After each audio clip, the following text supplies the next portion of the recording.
Story zone, তোমার অনুভূতিদের খুঁজে নাও এখানেই। সেই চোখে এমন এক ভয়ঙ্কর আগুনের আভা যা আগে কখনো দেখেনি আরু। সে কিছু বলার জন্য মুখ খোলার চেষ্টা করলো, কিন্তু আগেই এক সজোর থাপ্পড় গালে আছড়ে পড়ে। ধপ করে মাটিতে লুটিয়ে পড়ে আরু। আশেপাশে কেউ নেই, সবকিছু একেবারে নীরব, যেন এই ভয়ঙ্কর ঘটনার সাক্ষী হওয়ার মতো কেউ নেই। আরুর ফর্সা গালে রুদ্ধির আঘাতের দাগ লালচে হয়ে স্পষ্ট হয়ে ওঠে। হতভম্ব আরু একদম হয়ে যায়, শরীর থরথর করে কাঁপতে থাকে। রুদ্ধির এই রূপ সে আগে কখনো দেখেনি। রুদ্ধ এবার হেঁটে কাছে আসে, হাঁটু গেড়ে বসে চুলের গোছা মুঠো করে ধরে, এতটাই শক্ত করে টানে যে আরু চিৎকার করে ওঠে। রুদ্ধ চাপা গলায় ঠান্ডা অথচ তীব্র কণ্ঠে বলে, তোকে কতবার বলেছি আমার কথার অবাধ্য হবি না, কিন্তু তুই আমার কথা শুনিস না। ওই ছেলেগুলোর সঙ্গে কথা বলতে গেলি, যদি সেখানে কেউ তোকে একটু আঘাত করতো, তখন তোকে আমি নিজের জানে মেরে ফেলতাম। আরও ব্যথায় কুঁকড়ে যায়, চোখ দিয়ে জল গড়িয়ে পড়ে, কাঁপা কাঁপা গলায় বলে, রুদু ভাই, ছেড়ে দিন প্লিজ, আমার লাগছে। কিন্তু রুদ্ধের মুখে কোনো মায়ার ছাপ নেই, চোখে আগুন জ্বলছে, যেন তাকে শেষ করে দিতে চায়। এবার রুদ্ধ তাকে দাঁড় করায়, দুই বাহু চেপে ধরে ঝাঁকাতে ঝাঁকাতে বলে, 2 দিন তোর সাথে নরমভাবে কথা বললাম, তুই মনে করলে আমি ভালো। মনে রাখিস, আমি মোটেও ভালো না। আরও শরীর থরথর করে কাঁপতে থাকে। সে এই মুহূর্তে বড় একটি ঘোরের মধ্যে আছে। রুদ্ধ এবার আরুর গাল চেপে ধরে বলে, আমার ধৈর্য সীমাহীন, কিন্তু তুই যদি সেই সীমা পেরোতে চাস, তাহলে আমি বিধ্বংসী রূপের মোকাবেলা করতে হবে। আরও ভয়ে কাঁপতে থাকে, মুখ লাল হয়ে গেছে, সে মাথা নিচু করে চোখ মুছতে থাকে। কিছু বলার সাহসও নেই। রুদ্ধ তাকে এক ধাক্কায় সরিয়ে দিয়ে পেছনে না তাকিয়ে চলে যায়। আরও সেখানেই স্থির হয়ে বসে থাকে। চারপাশের নির্জনতা যেন আরো ভয়ঙ্কর হয়ে ওঠে। বেঞ্চে বসে পড়ে, ফুপিয়ে ফুপিয়ে কাঁদতে থাকে। ভাঙা কণ্ঠে বের হয়, আপনি এমন কেন রুদ্ধ ভাই? আপনার এই নিষ্ঠুর রূপটা মেনে নিতে পারছি না। আপনার এই নিষ্ঠুরতা আমার হৃদয়ের প্রতিটা কোণ ধ্বংস করে দিচ্ছে। ভালোবাসা যদি এমনই হয়, তবে আমি এই ভালোবাসার আগুনে পুড়ে ছাই হতে চাই না। আপনি নিজে আপনার কাছ থেকে আমাকে দূরে সরে যেতে বলছেন, কিন্তু আপনি আবার নিজেই আমার জীবনে হস্তক্ষেপ করতে আসছেন। আপনি চানটা কি রুদ্ধ ভাইয়া? আরও দ্রুত ওয়াশরুমে গিয়ে দরজাটা ভেতর থেকে লক করে দিল। ভেতরে ঢুকেই তাড়াতাড়ি চোখে মুখে পানি ছিটাতে লাগলো। বুকটা মোচড় দিয়ে উঠেছিল, যেন ভিতরটা ছিঁড়ে যাচ্ছে। আয়নার দিকে তাকাতেই সে গালে স্পষ্ট চড়ের দাগ দেখতে পেল। দাগটা ঢাকার জন্য সে চুলটা একপাশে সরিয়ে আনার চেষ্টা করলো। নিজেকে শক্ত করার জন্য সে গভীর একটা শ্বাস নিল। না, কেউ জানতে পারবে না, কেউ বুঝতে পারবে না আমি কেমন আছি। মনে মনে নিজেকে বলল আরু। নিজের মুখে জোর করে একটা স্বাভাবিক ভাব আনতে চেষ্টা করে। ওয়াশরুম থেকে বেরিয়ে সে এমনভাবে হাঁটছে যেন কিছুই হয়নি। পিহু একটু ক্ষুব্ধ সুরে চিৎকার করে উঠল, তোর কি হয়েছে? তুই কি আমাকে বলবি না? মানে পুরো রিসোর্ট খুঁজে তোকে পায় না, আর তুই একা এখানে মরার মতো কেন দাঁড়িয়ে আছিস? তোকে কি ভূতে ধরেছে? আরু কোনো উত্তর দিল না। মুখে কোনো অনুভূতি নেই, চোখ দুটো যেন কোনো অতল গভীরে তাকিয়ে আছে। পিহু হতাশ হয়ে আরুর হাত ধরে টানতে টানতে নিয়ে যেতে লাগলো, কিন্তু আরুর শরীরে কোনো সাড়া নেই, যেন সে পুরোপুরি রোবট হয়ে গেছে। পিহু তাকে নিয়ে এলো একটি পুরনো ভাঙাচোরা ঘরের সামনে। ঘরটি হোস্ট হাউসের মতো, তবে চারপাশের পরিবেশ বেশ ভৌতিক। গা ছমছমে অন্ধকার আর পুরনো কাঠের গন্ধ যেন শ্বাসরোধ করে। পিহু বলল, সবাই ভেতরে গেছে, রুদ্র ভাই আমাকে তোকে ডেকে আনতে পাঠিয়েছে।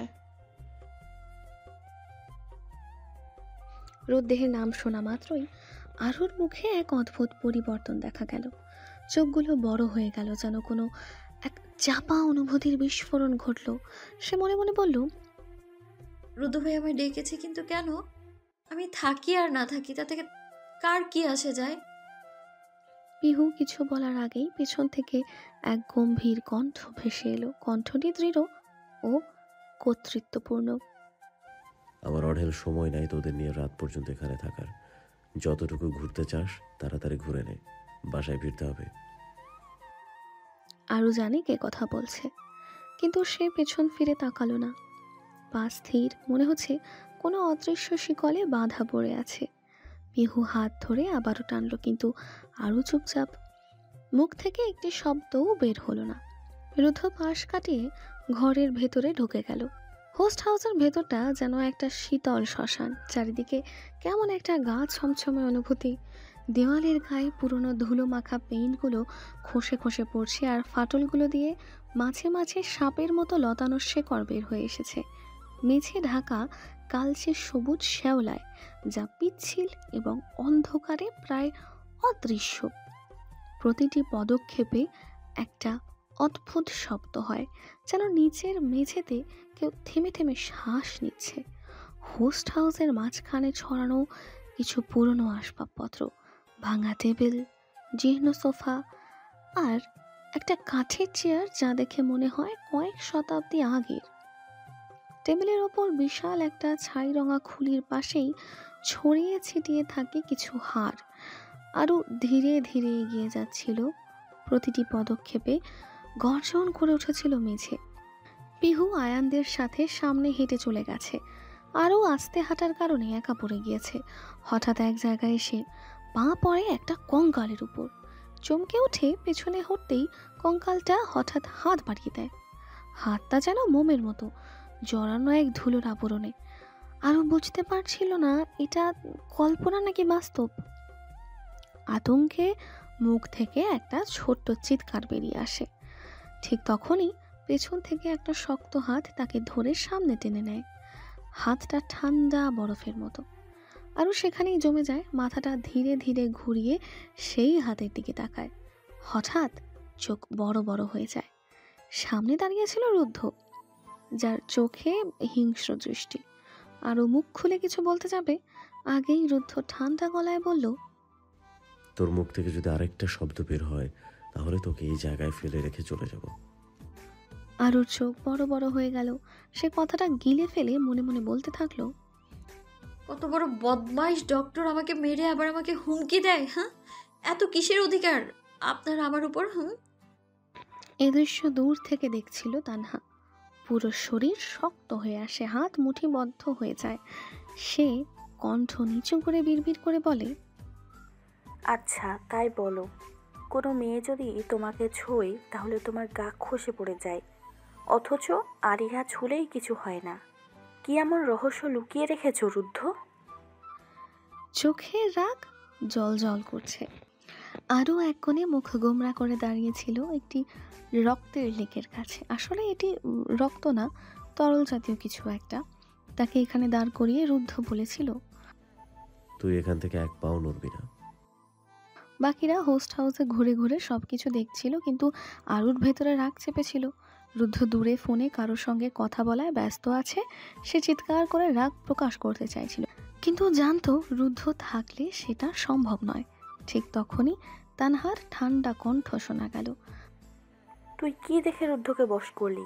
নিজের সাদা ধবধবে রূপ দেখাচ্ছিস? আরও চমকে ঘুরে তাকালো। পুরো শরীর ঘিন ঘিন করে উঠল। সে রাগে তানহার দিকে তাকিয়ে বলল, তোমার মন মানসিকতা ঠিক করো তানহা আপু। আমাকে নিয়ে এসব নোংরা কথা বলার সাহস দেখিও না তুমি। তুই আগে ভদ্রতা শিখ, বড়দের সঙ্গে কেমন কথা বলতে হয় জানিস না। আরও ঠান্ডা অথচ দৃঢ় গলায় জবাব দিল, আপনাকেই ভদ্রতা শেখা দরকার। ছোটদের সঙ্গে কিভাবে কথা বলতে হয় সেটা জানেন না? তানহার রাগ এবার চরমে পৌঁছালো। সে আরুর সামনে এসে দাঁড়ালো, যেন আর এক মুহূর্ত সহ্য করতে পারবে না। আরও ঘুরে অন্যদিকে যেতে চাইলো, কিন্তু তানহা পেছন থেকে পায়ে পা লাগিয়ে দেয়। ফলে আরও পিছলে পড়ে যায় সেই লালচে তরল লেকের ভেতরে। লেকের পদার্থটা এতটাই পিচ্ছিল যে সে উঠে দাঁড়ানোর চেষ্টা করলেও বারবার পড়ে যাচ্ছিল। তানহা এবার নিজেও ভারসাম্য হারিয়ে পড়ে যায় লেকের ভেতর, কিন্তু সে অবস্থান নিয়ে চিন্তিত না হয়ে বারবার আরুকে ফেলে দিতে থাকে। আরু যতবার উঠে দাঁড়ানোর চেষ্টা করে ততবার তানহা তাকে ফেলে দেয়। আরু বিষয়টা বুঝতে পারে, কিন্তু তাও চুপ করে যায়। ঠিক তখনই রুদ্ধ সেখানে এসে উপস্থিত হয়। আরু আবার উঠে দাঁড়ানোর চেষ্টা করে, কিন্তু তানহা আবার হাত ধরে টেনে ফেলে দেয়। আরুর মাথা গিয়ে মাটিতে লাগে। যন্ত্রণায় আরু চিৎকার করে ওঠে। রুদ্ধ এতক্ষণ চুপচাপ দেখছিল, কিন্তু এবার ধৈর্যের বাঁধ ভেঙে যায়। গলায় বজ্র কণ্ঠে ধমক শোনা গেল। Stop it. রুদ্ধের কণ্ঠ এতটাই ভয়ঙ্কর ছিল যে আশেপাশের সবাই থেমে গেল। তানহা মুহূর্তের জন্য থমকে গেল, আরও মাথায় হাত দিয়ে বসে পড়ল। তখনই সেখানে পিহু উপস্থিত হলো। রুদ্ধ তানহার দিকে একবারও না তাকিয়ে সোজা লেকের ভেতরে পা দিল। তানহা রুদ্ধকে দেখে নিজের হাতটা বাড়িয়ে দিল, কিন্তু সে আরুকে কোলে তুলে সবাইকে অবাক করে লেক থেকে বেরিয়ে গেল। পিহু অবাক চোখে সবকিছু দেখছে। আশেপাশে থাকা সবাই বিস্ময়ে তাকিয়ে রইল। রুদ্ধ ধীরে ধীরে হোস্ট হাউসের দরজার দিকে এগিয়ে গেল। আরু কোলেই ছিল, পুরো শরীরে লাল তরল মাখা। আরু কাঁপা গলায় বলল, আপনি কি করছেন দেখছে সবাই? রুদ্ধ শান্ত অথচ দৃঢ় গলায় উত্তর দিল, সবার দেখার মতো কোনো কাজ এখনো করি নাই। আরু থতমত খেয়ে গেল। রুদ্ধ তাকে বাইরে গাড়িতে বসিয়ে দিল, তারপর একটি বোতল থেকে পানি বের করে আরুর দিকে এগিয়ে দিল। কোথাও লাগেনি তো? আরু মুখ গোমরা করে অন্যদিকে তাকালো, বিড়বিড় করে বলল, নিজে ব্যথা দিল আর এখন আবার খোঁজ নিচ্ছে। রুদ্ধ আরুর গোমরা মুখের দিকে তাকিয়ে দীর্ঘ নিঃশ্বাস ফেলে বলে, আই এম সরি রোজবার্ড। আরু এবার রুদ্ধের দিকে তাকায়, আবার নিজের দিকে। চোখগুলো বড় বড় হয়ে গেল। অবাক দৃষ্টিতে রুদ্ধের চোখে চোখ রাখলো। মনে হলো এই এক মুহূর্তে ভেতরে যেন কিছু দোলা লেগেছে। অদ্ভুত এক অনুভূতি, যেটা আগে কখনো হয়নি। যেন বসন্ত হুট করে হৃদয়ের ভেতরে এসে ধাক্কা দিল। রুদ্ধ তাকে রোজবার্ড বলে ডেকেছিল, আর সেই কথাটাই যেন সমস্ত অভিমানকে ধুলোয় মিশিয়ে দিল। লজ্জায় আরু চোখ নিচু করে নিল। গাল লাল হয়ে উঠল, কিন্তু যতবার সে নিজের দৃষ্টি সরাতে চায়, রুদ্ধের চোখ যেন তাকে আটকে রাখছে। রুদ্ধ এবার ধীরে দৃষ্টি সরিয়ে ফোন বের করলো, কাউকে কল দিতে শুরু করলো, কিন্তু ততক্ষণে আরুও তাকিয়েছিল নিচের দিকে। চোখ তুলে তাকাতে পারছিল না। কিছুক্ষণ পর পিহু গাড়ির পেছনের সিটে এসে বসলো। রুদ্ধ সেই শান্ত অথচ দৃঢ় স্বরে গাড়ি চালানো শুরু করলো। পিহু অবাক হয়ে বলল, ভাইয়া বাকিরা? রুদ্ধ নির্লিপ্ত ভঙ্গিতে জবাব দিল, তারা কোনো না কোনোভাবে চলে আসবে। আমার হসপিটালে কাজ আছে, অত সময় নেই এখানে থাকার। তোদের দুজনকে বাসায় ড্রপ করে আমি চলে যাব। পিহু চুপ করে গেল। সেবার আরুর দিকে উকি ঝুঁকি দিতে লাগলো। আরুর মুখে একটা অদ্ভুত লাজুক হাসি ফুটে উঠেছে। যতক্ষণ মুখ গোমড়া ছিল, এখন যেন মনের ভেতর একরাশ শীতল হাওয়া বয়ে যাচ্ছে। পিহু কিছুই বুঝতে পারছে না, তবে বোঝার চেষ্টাও করছে না। গাড়ি এসে বাসার সামনে থামলো। পিহু নেমে সামনের দিকে হাঁটতে লাগলো। আরু ধীরে ধীরে গাড়ি থেকে নেমে দাঁড়ালো। পা দুটো ভারী মনে হচ্ছিল। সে কিছু দূর পেছন ফিরে গেল, কিন্তু তারপর থমকে দাঁড়ালো। নিঃশব্দে কিছুক্ষণ দাঁড়িয়ে থেকে আরু নিচু কণ্ঠে বলল, বলছি, শুনছেন? রুদ্ধ গাড়ির দরজায় দাঁড়িয়েছিল।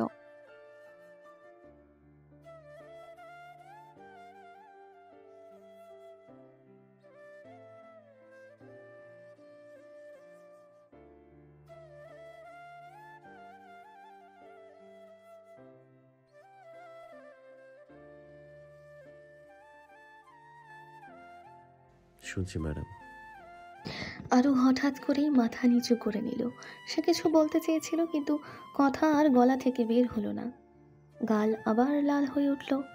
এক মুহূর্তে সে দৌড়ে বাসার ভেতরে ঢুকে গেল। রুদ্ধ তখনও তাকিয়েছিল। তারপর রুদ্ধ গাড়িতে উঠে স্টার্ট দিল। চোখে মুখে অস্থিরতা। সে মৃদু কণ্ঠে বলতে থাকে, তুই গভীর নদীতে ঝাঁপ দিয়েছিস লিটল চেরি, যেখানে একবার স্রোতে পড়লে তুই ডুবতে বাধ্য। তখন আর কখনোই কিনারে ফিরতে পারবি না। প্রায় রাত 12টা বাজে। আরু নিজের রুমে চুপচাপ বসে আছে। মনটা আরুর কেমন যেন খারাপ লাগছে। রুদ্ধ ভাইয়া এখন তাকে পড়াতে আসেনি। বিকেলেই হসপিটালে গিয়েছে, আর এখনো বাসায় ফেরেনি। কি এক অজানা অস্বস্তি আরুর বুক কেঁদে কেঁদে উঠছে। ঠিক তখনই দরজার ঠিক দিকে একটা শব্দ হয়। আরও চমকে তাকায়। দরজার ফাঁক দিয়ে একটা মাথা উঁকি দিচ্ছে। বড় বড় চোখে তাকিয়ে আরও দেখার চেষ্টা করে কি এটা। হঠাৎ করে সেই মাথাটা দরজা ঠেলে পুরো শরীর নিয়ে ঘরে ঢুকে পড়ে। আরও ভয়ে চেঁচিয়ে ওঠে। হ্যালো ডিয়ার লিসেনার্স, আপনারা শুনছেন স্টোরিজ অন প্রেজেন্স ধারাবাহিক পর্ব গল্প। আমাদের সামগ্রিক প্রচেষ্টাকে উৎসাহিত করতে লাইক এন্ড কমেন্ট করতে ভুলবেন না। Thank you. তুই ভূত নাকি? এই পিহু, এমন ভূতের মতো আচরণ করছিস কেন? পিহু দাঁত বের করে একটা মেকি হাসি দিয়ে বলে, ভূতের মতো লাগছে। বলেই পিহু হুট করে রুমের একটা লাইট বন্ধ করে দেয়। আরও এবার আরও বেশি ভয় পেয়ে বলে, পিহু, তুই এগুলো কেন করছিস? আমার ভয় করছে। আরে চিল, আমি আসি না, চল ভূতের মুভি দেখি। না, আমি মোটেও ভূতের মুভি দেখবো না, ওসব ভয় লাগে আমার। ভয় পাস না, আমি তো আসি। ভূত আসলে আমি ওর চুল ধরে ছিঁড়ে ফেলবো। হ্যাঁ, তুই আগে নিজেই ভয় পাস না। পিহু আর কিছু না বলে ফোন বের করে কয়েক সেকেন্ডের মধ্যেই একটা ভূতের ভিডিও চালিয়ে আরুকে বলে, এবার তোকে ট্রেনিং দিতেই হবে। দেখ, ওটা দেখলেই তোর ভয় কমে যাবে। দুজনে মিলে ফোনের স্ক্রিনের দিকে তাকিয়ে বসে থাকে। আরও গুটি সুটি মেরে বসেছে, মুখে ভয়ের ছাপ স্পষ্ট। পিহু অবশ্য পুরোপুরি নির্ভীক। ভিডিওতে এক আত্মা বিভিন্ন মানুষের ভেতরে ঢুকে তাদের মাথা কেটে দরজার সামনে রেখে যায়। সেটা দেখে আরও তৎক্ষণাৎ চিৎকার করে ওঠে। আহ, বন্ধ কর, বন্ধ কর। তুই এমন চিৎকার করছিস কেন? আমি তো দেখছি মজা করে। আরও ভয়ে ভয়ে চোখে তাকিয়ে বলে, মজা? তুই এদের মতো পাগল? পিহু এবার পাশের আরেকটা লাইট অফ করে দিয়ে ফিসফিস করে বলে, ভূত আসছে। আরও এবার পুরো ভয়ে শরীর শক্ত করে ফেলেছে। মুখ থেকে কোনো শব্দ বের হয় না। পিহু এমন সময় মুখ দিয়ে ভূতের আওয়াজ বের করে, হুম, আমি আসছি তোর পিছনে। আরও হঠাৎ উঠে দাঁড়িয়ে বলে, তুই এভাবে আর করিস না, আমি কিন্তু মামুনিকে বলবো। আরে দেখ, ভূত আসলেও তোর এই ভীতু চেহারা দেখে পালাবে। পালাবে না, আমার উপরেই চড়াও হবে। পিহু এবার নিজের মুখ থেকে আরো কাঁচা ভূতের আওয়াজ বের করে বলে, ভূত, ভূত চাই তোর চকলেট। আরও আর থাকতে না পেরে একটা বালিশ তুলে পিহুর দিকে ছুঁড়ে মারে। পিহু লাফিয়ে উঠে বলে, এই যে, এখন ভূতের বদলে তুই আমাকে মেরে ফেলবি। আরও রাগে ফুঁসতে ফুঁসতে বলে, তুই এটারই যোগ্য, অসভ্য। দুজনে বালিশ ছোড়াছুড়ি করতে করতে এমন হাসিতে মেতে ওঠে যে আরও ভুলেই যায় ভয়ের কথা। রাত প্রায় 1টা, পুরো বাড়ি নিস্তব্ধ, সবাই ঘুমিয়ে পড়েছে, কিন্তু আরও সে তো বিছানায় ছটফট করছে। রুদ্র ভাইয়া এখনো বাসায় ফেরেনি। রুদ্র ভাইয়ার গলার গান ছাড়া রাতে ঘুমানোর প্রশ্নই আসে না। একবার খাটে বসে, আবার উঠে জানালার কাছে যায়। ব্যালকনি থেকে নিচে উকি মারে, আসছে না কেন। হঠাৎ করে মনের মধ্যে এক অদ্ভুত শূন্যতা আর অস্থিরতা কাজ করতে থাকে। সে আর বসে থাকতে না পেরে রুমের দরজা খুলে বেরিয়ে আসে। পুরো বাড়ি ঘুটঘুটে অন্ধকার।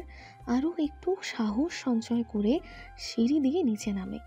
নিচে নেমে আসে ঠিকই, কিন্তু চারপাশে এত অন্ধকার দেখে পায়ের তলার মাটি যেন সরে যায়। হঠাৎ মনে হয় পেছনে একটা ছায়া নড়ছে। হাত পা কাঁপতে থাকে, ঘামতে শুরু করে। সে এক দৌড়ে সোফার কাছে চলে যায়। সোফায় গুটিসুটি মেরে বসে থাকে। তবে ভয় তো আর এত সহজে পিছু ছাড়ে না। মনে হয় সোফার নিচে কেউ লুকিয়ে আছে। সে আস্তে আস্তে নিচে ঝুঁকে দেখে কেউ আছে কি না। তারপর আবার সোফার পেছনে উকি মারে, কিন্তু কিছুই পায় না। এমন অবস্থায় ইচ্ছা করছে জোরে জোরে চিৎকার করে কান্না করতে, কিন্তু অন্ধকার বাড়িটা এত শান্ত যে চিৎকার করলে যেন ভূতও লজ্জা পাবে। অবশেষে অনেকক্ষণ ভয়ে কুঁকড়ে থাকার পর সে একটু সাহস করে। এবার সিঁড়ি বেয়ে উপরে ওঠার জন্য পা বাড়ায়, কিন্তু তখনই সদর দরজা খোলার আওয়াজ। আরও ভয়ে জমে যায়। পা সিঁড়ির ওপর স্থির হয়ে থাকে। আস্তে আস্তে সে পেছনে তাকায়। অন্ধকারে সে দেখে দরজাটা খুলে গেছে আর কেউ একজন বাড়ির ভেতর ঢুকছে। ভয়ে আরও চিৎকার করতে যাবে, ঠিক তখনই কেউ মুখ চেপে ধরে। চোখ বড় বড় করে তাকায় আরও। সামনেই রুদ্ধ ভাইয়া দাঁড়িয়ে আছে। গায়ে সাদা ডক্টরের অ্যাপ্রন, চেহারায় স্পষ্ট ক্লান্তির ছাপ। রুদ্ধ ধমকের সুরে বলে, এত রাত জেগে আছিস কেন? আর রুম থেকে বেরিয়েছিস কেন? আরু মুখের সামনে হাত সরাতেই সোজা হয়ে দাঁড়ায়। ভয়ে ভয়ে মাথায় কি একটা ফোন দিয়ে আসে। সে চট করে বলে, আসলে আম- আমি আমি একটা টপিক ঠিক বুঝতে পারছিলাম না। আপনার জন্য অপেক্ষা করছিলাম, আপনি আসলে বুঝিয়ে দেবেন। রুদ্ধ অবাক হয়ে কয়েক সেকেন্ড তাকিয়ে থাকে, তারপর ভ্রুকুচকে বলে, এত রাতে পড়ার টপিক? যা রুমে যা, আমি ফ্রেশ হয়ে আসি, তারপর বুঝিয়ে দিচ্ছি। রুদ্ধ সোজা রুমের দিকে চলে যায়। আরু পুরো জমে যায়। এ কি বললাম? আমি টপিক বুঝতে পারছি না বললাম। এখন তো সত্যিই বসতে হবে পড়তে। এভাবে ঢাকার চেষ্টা করতে গিয়ে নিজেই ফাঁদে পড়ে গেলাম। ধর। রাত বাজে ঠিক একটা, চারপাশ নিস্তব্ধ, শুধুমাত্র আরুর ঘরের টেবিল ল্যাম্পের আলো। এই আলোটা যেন এখন সবচেয়ে বড় শত্রু। বাধ্য হয়ে পড়ার টেবিলে বসে আছে সে, যদিও চোখ তো বইয়ের পাতায় নয়, ঘড়ির কাঁটার দিকে। বারবার মনে হচ্ছে এখনই যদি কেউ এসে আমায় উদ্ধার করতো। ঠিক তখনই রুদ্ধ এসে হাজির হয়। পরনে সাদা শার্ট, চেয়ারে বসে সে সোজা বলে ওঠে, তাড়াতাড়ি বল, কোন টপিক বুঝতে পারছিস না? আরও ভেবেই পায় না কি বলবে। সে তো এমনিতেই দেরি করার বাহানায় এই নাটকটা সাজিয়েছিল। দ্রুত একটা বই তুলে দিয়ে বলে, এই এইটা ভাইয়া, এই পৃষ্ঠা থেকে ওই পৃষ্ঠা। রুদ্ধ একটুও সন্দেহ না করে বইটা খুলে বোঝাতে শুরু করে। ভ্রু কুচকানো, চোখে গভীর মনোযোগ, খাতায় লম্বা করে অঙ্কন করছে, একের পর এক উদাহরণ লিখে যাচ্ছে। আরও ততক্ষণে খাতার বদলে রুদ্ধের দিকে তাকিয়ে আছে। কিভাবে সম্ভব? একটা ছেলে এত সুন্দর কিভাবে হয়? এলোমেলো চুল যেন আরও হৃদয়টাকে এলোমেলো করে দিচ্ছে। সেই শার্টের হাতা গুটিয়ে রাখা হাত দুটো যেন বইয়ের পাতা উল্টানোর বদলে আরুর মনের পাতা উল্টাচ্ছে। রুদ্ধ যখন বোঝাতে বোঝাতে নিজের ঠোঁট কামড়ায় বা ভ্রু কুচকায়, তখন আরু চুপচাপ বসে শুধু তাকিয়ে থাকে। আরু মনে মনে বলে, প্রতিদিনই কি এরকম একটু একটু করে প্রেমে পড়া যায়? এভাবে একটা মানুষ কিভাবে অন্য কারো মনে ঘূর্ণিঝড় তুলতে পারে রুদ্র ভাইয়া? কিন্তু হঠাৎ রুদ্ধ ধমক দিয়ে বলে ওঠে, তোর মনোযোগ কোথায় বেয়াদব? আমি তোকে কিছু বোঝাচ্ছি, আর তুই কোথায় তাকিয়ে আছিস? আরু চমকে যায়, মুখ শুকিয়ে গিয়েছে। তাড়াতাড়ি বলে, না, আসলে আমি সব বুঝতে পারছি। রুদ্ধ অবাক হয়ে তাকায়। সব বুঝতে পারছিস? তাহলে সবকিছু এক্ষুনি লিখে দে। আরও গলায় শুকনো ঢোক গেলে, মাথায় কিছুই নেই। সে আস্তে আস্তে বলে, ভাইয়া আসলে আমার তো এখন ঘুম পাচ্ছে, কালকে লিখে দিই। রুদ্ধ চোখ ছোট করে তাকায়। তুই কি চর খাবি না লিখবি? আরও ভয়ে কলম তুলে নেয়, কিন্তু কিছুই মাথায় আসছে না। রুদ্ধ তখন ফোন স্ক্রল করছিল। হঠাৎ আরও বলে ওঠে, রুদ্র ভাই, আমি সব লিখে দিব, কিন্তু আপনি আমাকে একটা গান শোনাবেন? রুদ্ধ বিস্মিত হয়ে তাকায়। গান শোনাবো?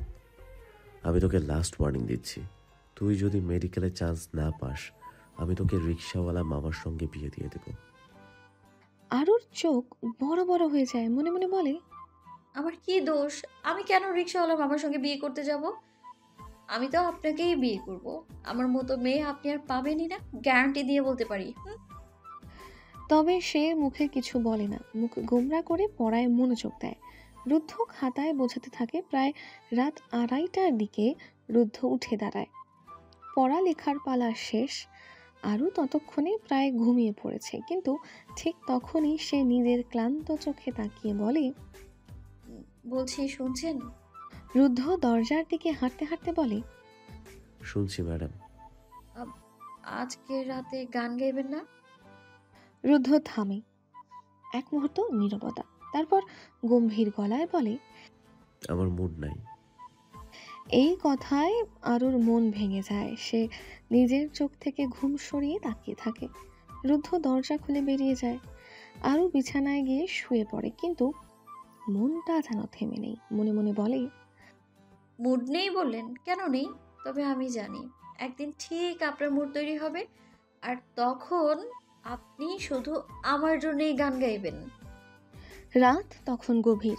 আরুর ঘুম আসছিল না কিছুতেই, কেন জানি এখন রাতটা অন্যরকম মনে হচ্ছিল। কিছু একটা অদ্ভুত অনুভূতি তাকে তাড়া করে বেড়াচ্ছে।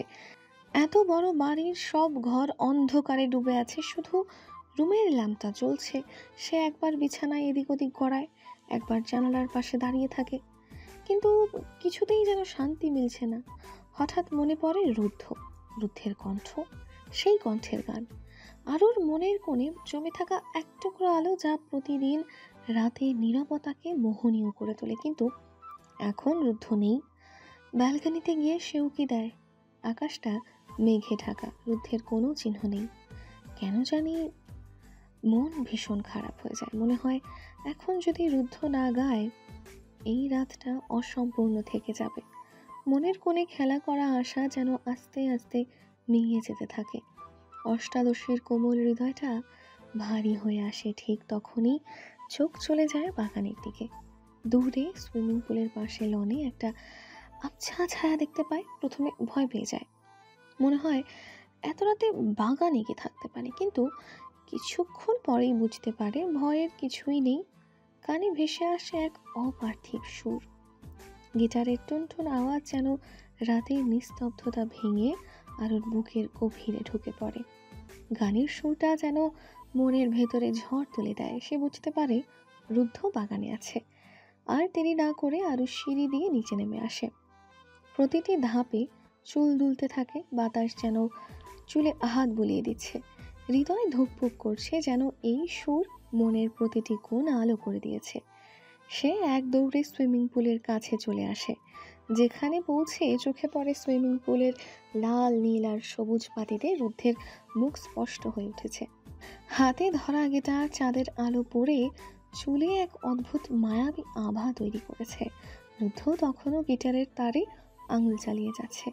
মুখটা শান্ত, চোখ দুটো যেন কোনো গভীর সমুদ্র। আরুর বুকের ভেতরটা আনন্দে টক বক করছে। এত কাছ থেকে রুদ্ধকে দেখে মনের মধ্যে যে তোলপাড় শুরু হয়েছিল, সেটাকে সে ভাষায় প্রকাশ করতে পারে না। যেন এই মুহূর্তটা থেমে থাকুক চিরকাল।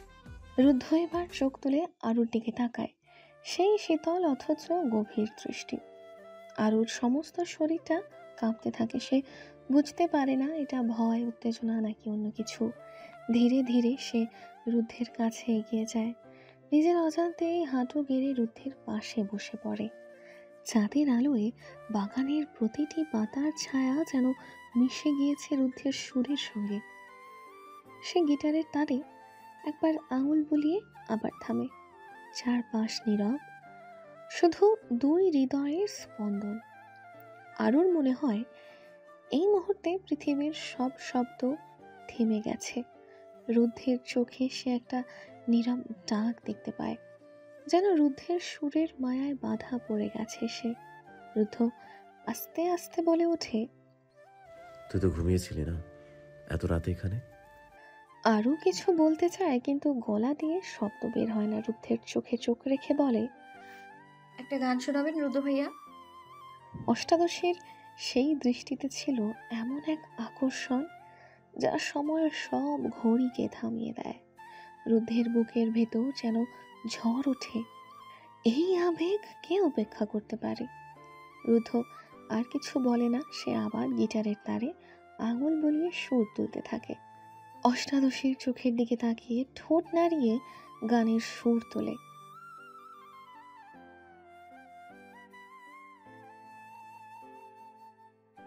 গিটারের প্রতিটি তার যেন সরাসরি অষ্টাদশী হৃদয়ে আঘাত হানছে।